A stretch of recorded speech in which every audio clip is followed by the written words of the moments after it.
Dans ce sport, rien n'est écrit à l'avance. Ici, on peut s'entraîner toute une vie, forger son corps dans le sang, la sueur et les sacrifices. Et pourtant, tout peut s'écrouler en une seule seconde. Pas parce qu'on a manqué de courage, pas parce qu'on n'était pas prêt, mais parce que quelque chose d'invisible en a décidé autrement. Il a décidé que ce ne serait pas votre jour. 13 secondes. Le roi brésilien vaincu depuis 10 ans, abattu par un seul crochet. Ce jour-là, tout semblait écrit d'avance. Aldo allait dominer, faire taire le trash talk, rappeler au monde qui est le vrai champion. Mais le destin en avait décidé autrement. Et dans ce court instant, un homme est tombé et un autre est né. Khabib Nurmagomedov. Pour certains, il est un champion, pour d'autres, une légende. Mais pour ceux qui comprennent vraiment, il est le bras du destin lui-même. Implacable, calme, inarrêtable. Son chemin n'était pas pavé de lumière, mais d'obscurité et de silence. Et pourtant jamais il n'a dévié. Il a écrasé à part ceux que le monde voyait comme des géants, jusqu'à ce que plus personne n'ose même rêver de le battre. Tony Ferguson, l'homme que le destin a puni sans jamais le laisser tomber. Vaincu pendant des années, champion par intérim mais jamais reconnu comme tel. Son combat avec Khabib, annoncé 5 fois, annulé 5 fois. C'est comme si l'univers lui-même avait peur de ce choc des titans. À chaque tentative, une blessure, une pandémie, un accident improbable. Comme si quelque chose là-haut murmurait, ce combat n'arrivera jamais. Et lorsque Tony s'est relevé, le destin ne l'a pas récompensé, il l'a brisé. Là où d'autres auraient eu leur chance, lui n'a eu que du chaos.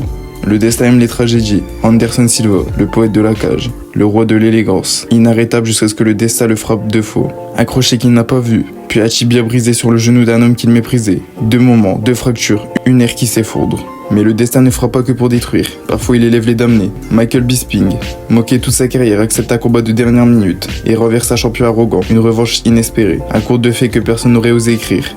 Sauf peut-être le destin lui-même. Israel Adesanya, hanté par le fantôme d'Alex Pereira. 3 défaites, 2 en kickboxing, 1 à l'UFC. Et pourtant il revient. Il croit, il visualise. Et quand la cage se referme une nouvelle fois, il est à la bête. Il brise la boucle. Parce que le destin parfois te teste encore et encore, pour voir si tu es prêt à prendre ce qui t'appartient. Et quand le destin décide qu'un héritage doit se poursuivre, il le fait par des hommes comme Islam Makhachev, guidés par les mêmes mains, formés par le même souffle. Et maintenant, le nouveau visage du pouvoir daguestanais.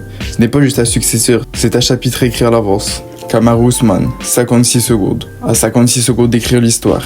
Leon Edwards lui met un high kick violent qui le mettra KO. L'histoire a changé. Kamaru aurait pu devenir le god des welterweight. Pourtant, le destin en a décidé autrement. Dans ce sport, il y a la technique, il y a la rage, il y a les guerres, les chutes, les ascensions. Mais par-dessus tout, il y a le destin. Le seul véritable champion vaincu de ce sport. Et si tu crois que c'est faux, regarde autour de toi. Regarde ce que le destin a déjà fait. Et demande-toi à qui le tour.